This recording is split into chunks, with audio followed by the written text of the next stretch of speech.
ભરૂચના ભોલાવ ખાતે આવેલ નારાયણ એવન્યુ સોસાયટી ખાતે આવેલ વિશ્વેશ્વર મહાદેવ મંદિરમાં ગત વર્ષે 3 ડિસેમ્બરની રાત્રિએ તસ્કરોએ ત્રાટકી મંદિરમાંથી અંદાજે 50,000નું દાન ભરેલી 2 દાન પેટીઓની ચોરી કરી ગયા હતા, જે અંગે મંદિરના પૂજારી કમલેશ ભટ્ટે સી ડિવિઝન પોલીસ મથકે ફરિયાદ નોંધાવી હતી। સી ડિવિઝન પોલીસ મથકમાં ફરિયાદ નોંધાવી હતી।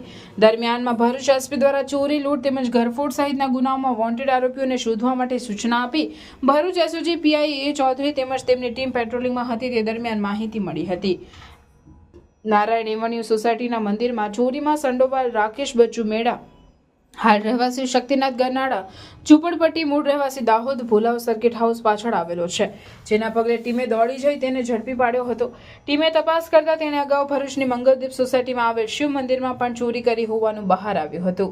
પોલીસે તેને અન્ય કોઈ ગુનાઓમાં અંજામ આપ્યો છે કે કેમ તેની તપાસ હાથ ધરી છે।